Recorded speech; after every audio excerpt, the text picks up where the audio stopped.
Suspense, which is usually heard at this hour on Thursday nights, is taking its customary summer holiday. Suspense returns to the air 2 weeks from tonight, on Thursday, September 1st.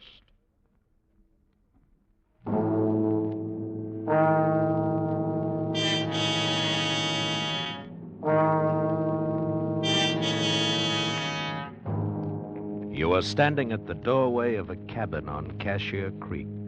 Up on the ridge, the bloodhounds have caught your scent, and between you and a fortune, between you and escape, yawn the white jaws of a deadly cottonmouth.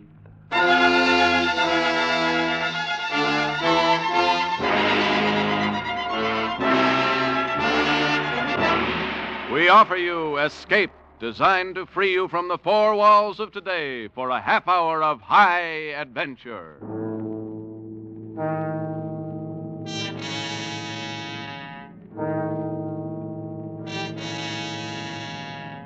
Tonight, we escape to the worn-out acres of a poor farm somewhere in the southern mountains with Irvin S. Cobb's great tale of vengeance, Snake Doctor.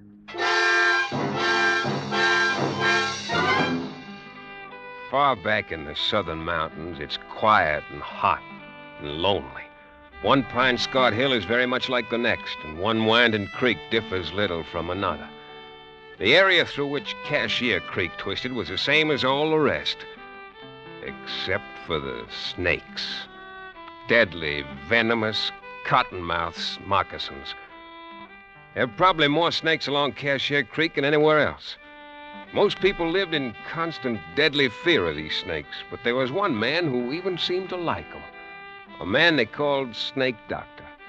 His cabin was near the creek bottom where the cottonmouths were the commonest, and he earned his meager living by rendering down their soft fats, bottling their oil, and selling it. Snake Doctor seemed harmless enough, but there was one man who believed he was a colleague of the devil, who hated him, because he wasn't afraid of the snakes. This man was Jafe Mourner, the Snake Doctor's nearest neighbor. Jafe was that dangerous kind of man who suspected, feared, and hated anything he didn't understand. And he understood neither cottonmouths nor the Snake Doctor. Jafe was ornery, ignorant, and shiftless. He'd rather shoot squirrels than chop cotton. He'd rather fish than hoe corn. And that's what he's doing now. Fishing down at the Big Hole with his son and heir, Finney, who's old enough but not quite bright enough to handle a gun. Missed him, doggy. Finney, you blame fool. I told you not to touch my gun. Tromp on him, Pa, before he gets in the creek. What? The cottonmouth. What? Tromp on him in front of you. Cottonmouth. The varmint. The unearthly varmint. You got him, Pa. Keep your foot on him. We'll stop at your stick. You don't need to, son. He's dead. Now come here.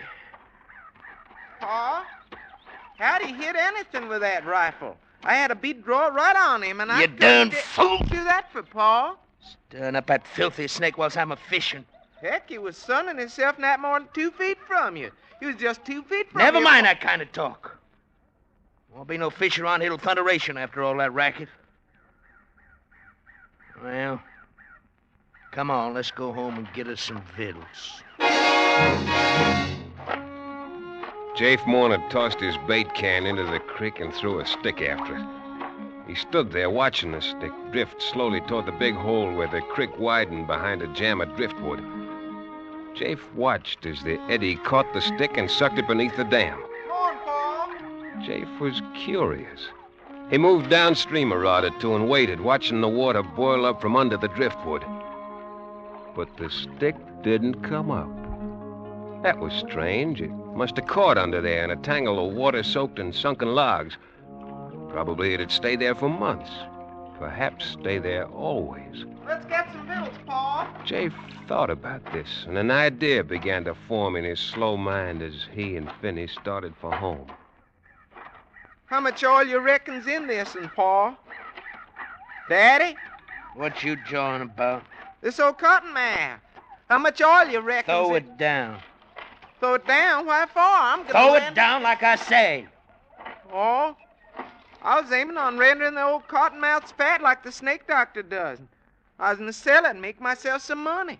I don't like a squirming things around me. But it's dead. Leave it where it dropped. You scared on Cottonmouths, Pa? I know better than to get myself bit by him. Tip Bailey knowed a fella got himself bit once. Wearing a drap of liquor for miles. So he goes to work and he cuts open a live chicken.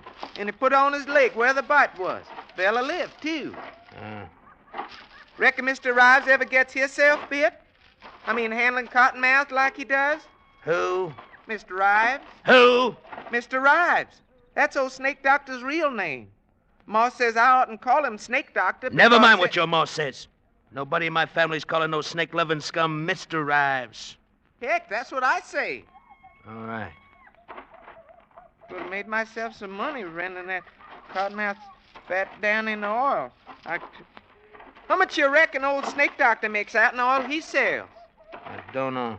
Tip Bailey says old Snake Doctor's got more than $1,000 hid away somewheres in his cabin. More than that, most likely. Cussed old miser don't spend nothing. Ain't got nothing save that rack of bones mare of his'n.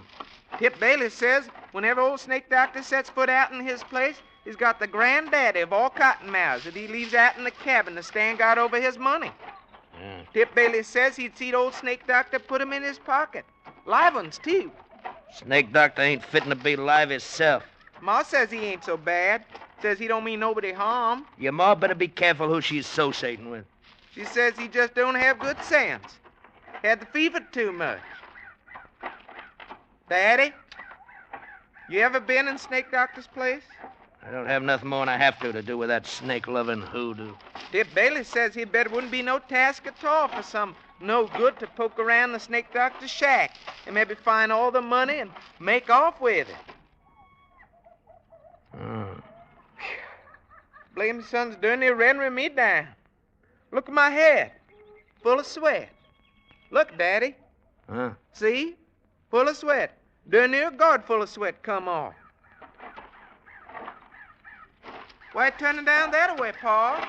It's coming on noon. Dinner be most ready. I'm gonna tell the snake-loving hoodoo that there's some of them cottonmouths on the creek side of our deadening. Heck, he knows that. I'm gonna tell him he's got my leave to catch him. You don't need to come along. Well, if you're going over to his place, I'd kind of like to see it for my own self.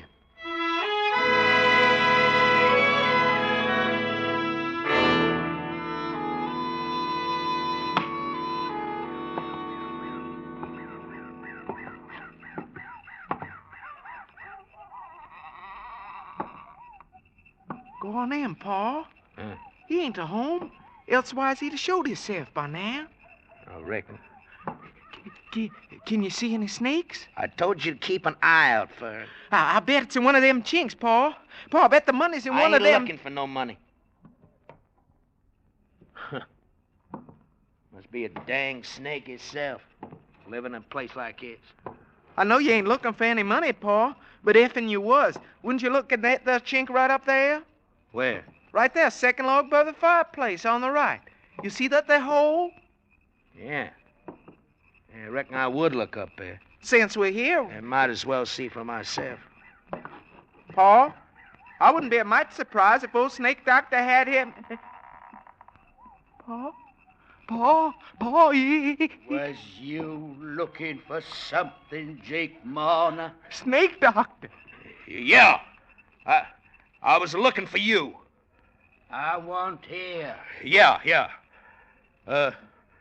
Look here, you old hoodoo. What's the idea of sneaking up on folks who's took the trouble to come all the way down here to do you a favor, huh? Come on, Fenny. We're getting out of here.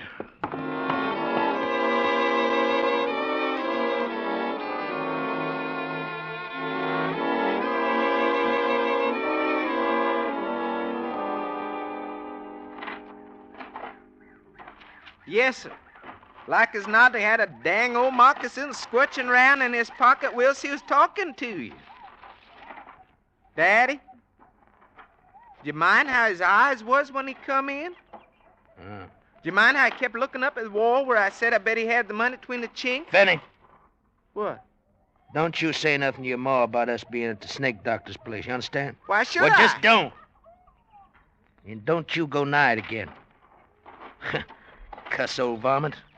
You'd have thought we was prowlers the way he acted. Yeah, prowlers.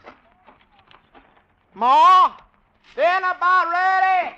Your Pa with you, son? Yeah, I got time enough for dinner to go down the spring and get me some cold water. If you stir your stumps, you can.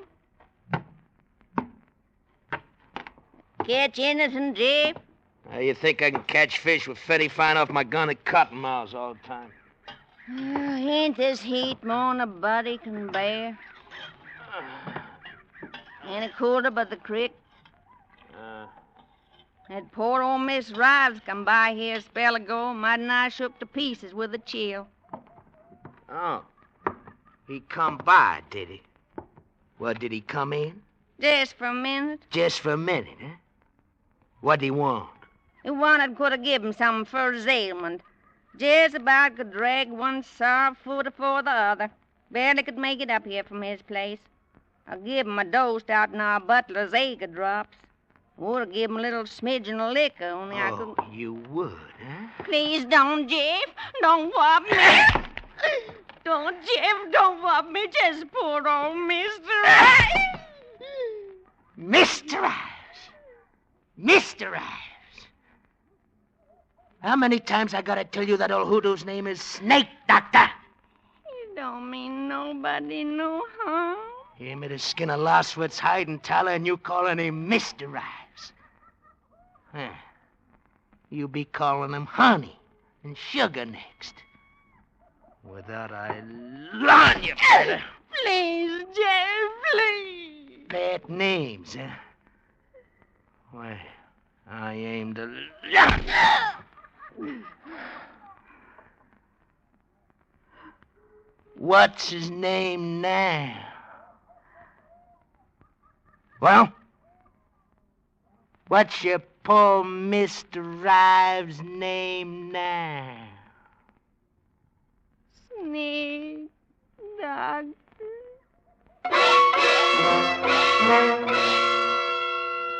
Kizzy Mona rubbed the ugly red welt on her scrawny arm and gave the frying pan full of sizzling side meat a hopeless nudge. She prayed that time and food might take the edge off Jafe's temper. Finney slouched in from the spring, saw the mark on her arm. Pa been whomping you again, Ma? What'd you do this time? She silently dished up the hogback and cornbread for her two men. While they sat at table, she ate on her feet, serving them between bites, as was the custom in the Morna household. After dinner, Finney stretched out under the chinaberry tree. Kizzy sat on the porch, fanning herself and dipping snuff with a peach twig, scouring it back and forth on her gums. Jafe took his ease on the floor of the back room, but he didn't sleep. The meanness was stirring in him, and his hatred of the man he couldn't understand, the man who'd got rich off of cottonmouths. His mind was working on something he'd seen that day and another thing he'd heard. He was adding them together. That stick had disappeared under the log jam, and the Snake Doctor's money. It was 4 o'clock before any of them moved, and then Jafe spoke to his wife for the first time since noon. Busy? Where's that there vial of drinking liquor? By the window. You took it out in your pocket before you laid down. I ought to carry a vial of liquor with me. I might get bit by a moccasin as soon as Pa would. You better not let me catch you. You find it, Jeff? Yeah, I just remembered. I won't be needing to tote no spits along with me while I'm going. I wouldn't take no chance, Dave. Just one cottonmouth bite. Cottonmouths all down the slashes, else along a creek. Well, I'll be all this evening's up along Bailey's Ridge in the high ground. You fixing to go shooting? Aim to gun me a chance of young squirrels twixt now and dusk time. Heard 'em barking all around me this morning. Reckon I'll come along, You Pa. stay in here, son. Oh, dang it. It'll be steaming in the place when the rain comes down. Pa, you might be needing me just... You stay here. Oh, dang it. Kizzy, you set me up a snack of cold supper on the chef. Likely I won't get back till it's plumb dark.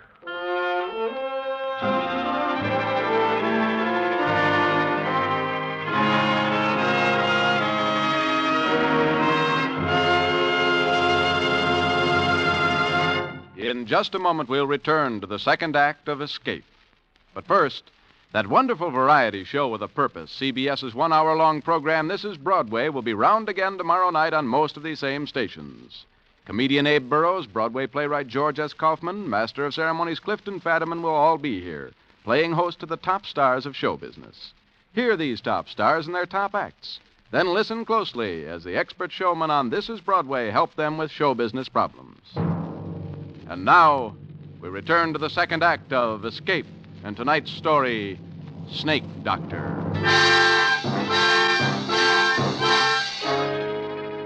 Jafe Morn had turned north through his struggling corn rows, and in a minute he was lost from sight.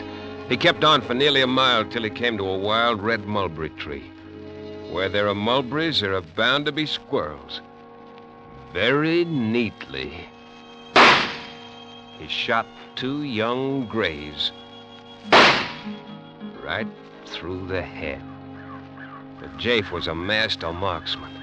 And unsuspected by any who knew him, Jafe had another quality, one that made him more dangerous than the rest of his kind. Jafe had an imagination. Today it was in excellent working order. He tied the brain squirrels together and swung them over his shoulder. If needed, they'd be his alibi. And then he sat down under a tree for a while.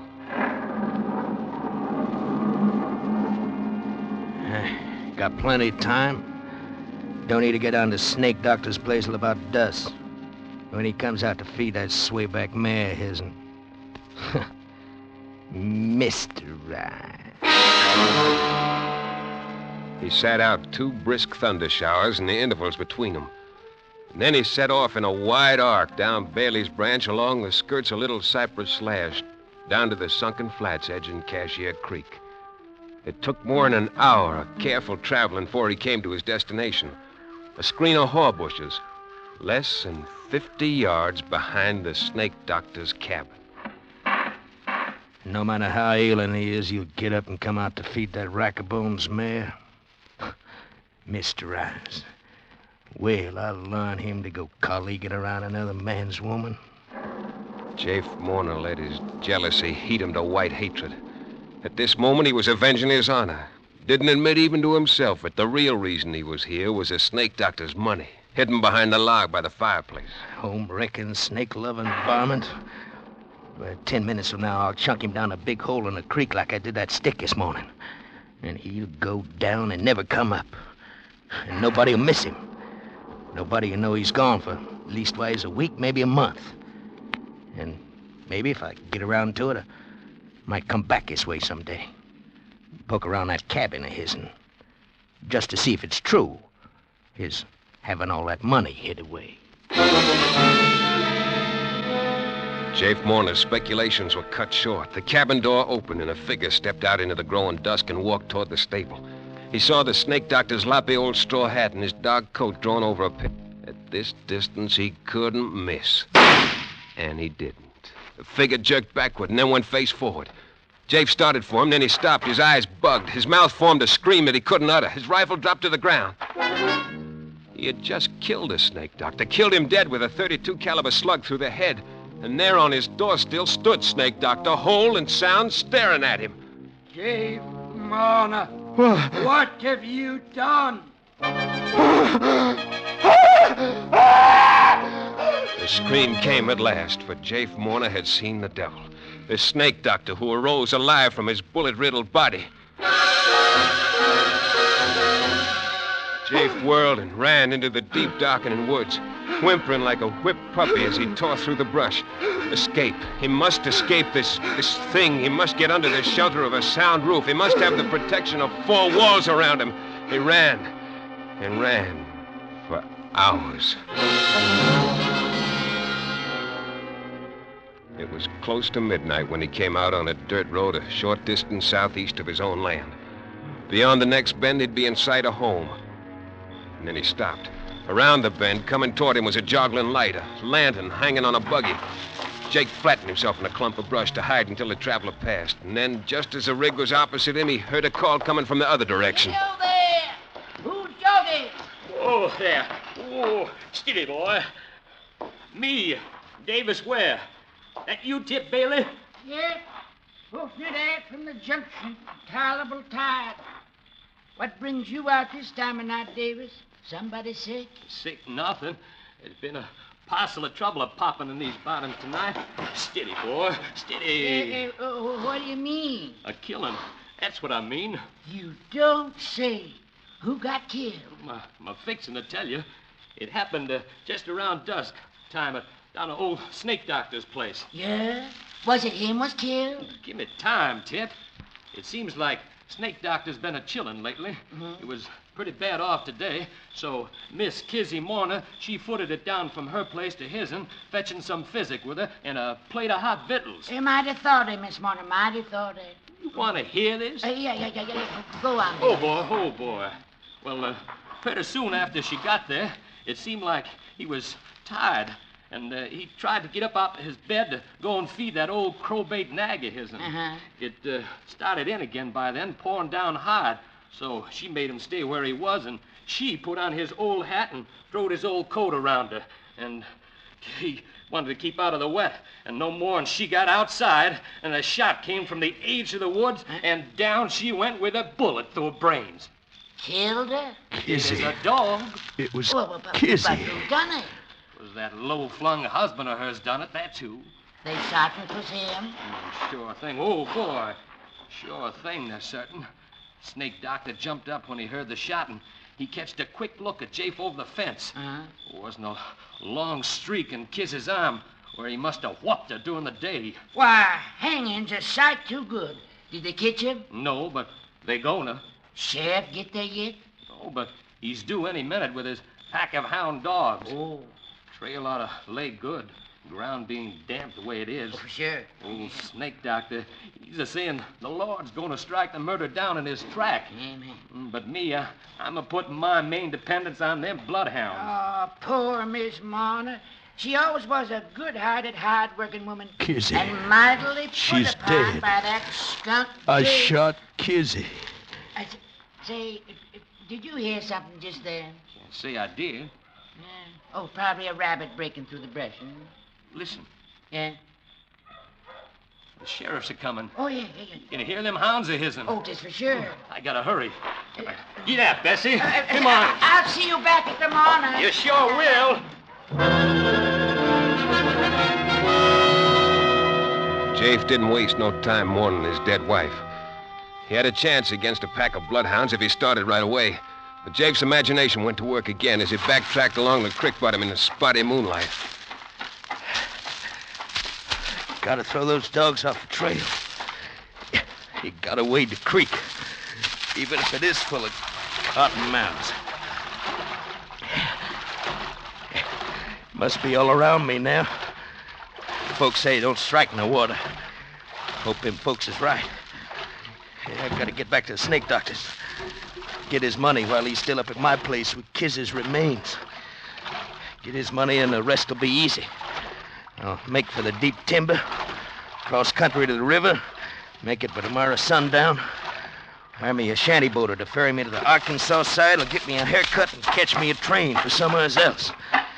And I gotta get Snake Doctor's money first. Snake Doctor's cabin was dark and empty when Jafe reached it. Only a few dull embers in the fireplace. But he knew where the chink was. He'd find it in the dark. He scrabbled at the logs, felt some bark give, felt the clay mortar crumble under his fingernails. There it was, a hole big enough for a man's arm. He plunged his hand into it, touched something slick and smooth, and then something sharp plunged into his thumb.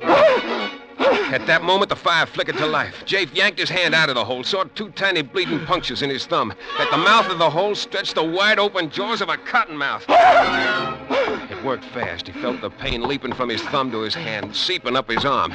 If only he had some liquor. If he had a fresh-killed chicken to slap on the wound, but he had nothing. Then a sharp, horrible pain wrenched his heart, and then a second. And there in the firelight, the huge cottonmouth poised in its crevice. Jafe leaped out of the shack, started blinded for the timber. He staggered, stumbled, then he pitched forward on his face, his open mouth full of weeds and muddy grass stems. The cramping fingers of his outstretched right hand almost touched a reddish-black smear on the wet, trampled grass.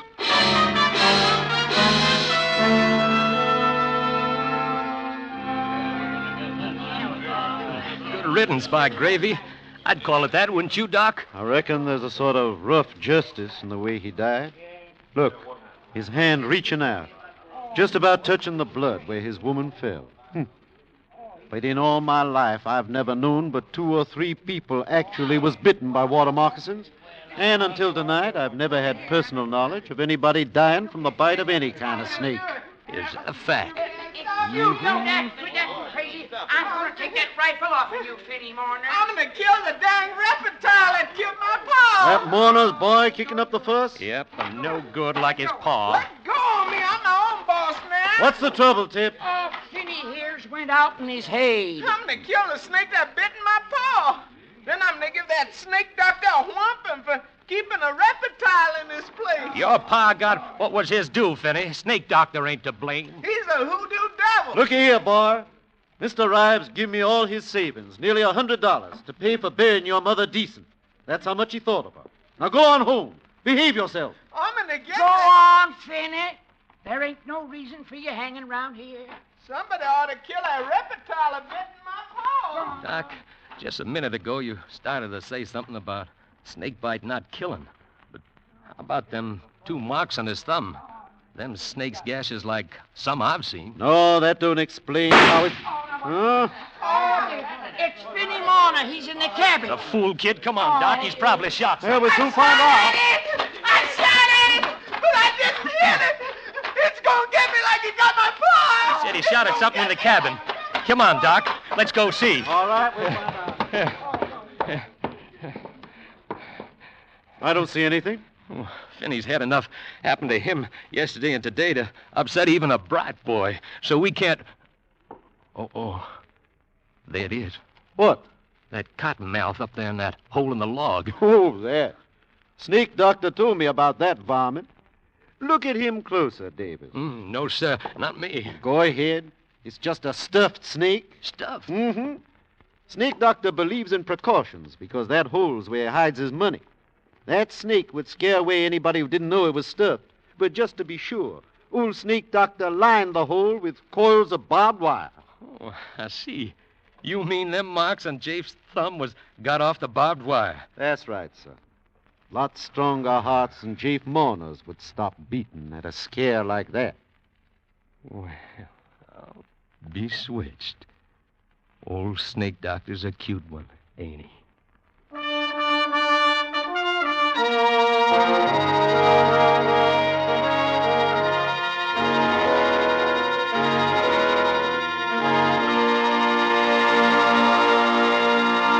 Escape, produced and directed by Norman MacDonald. Tonight brought you Snake Doctor by Irvin S. Cobb, adapted for radio by Fred Howard, starring Bill Conrad as Jafe with Paul Frees as Finney. Featured in the cast were Ira Grossell as the narrator, Bill Lally, Ruth Parrott, Wilms Herbert, and Edgar Barrier. Music is conducted by Wilbur Hatch.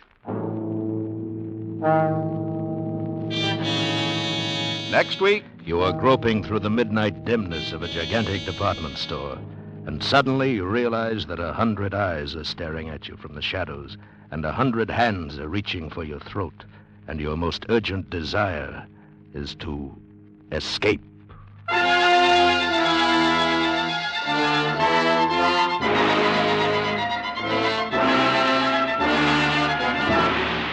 Next week, we escape with John Collier's story, Evening Primrose. Be with us next week at the same time when once again we offer you Escape.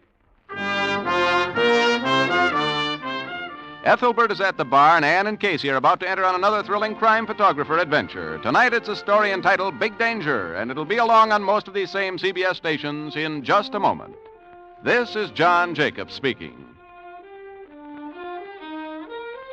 This is CBS, the Columbia Broadcasting System.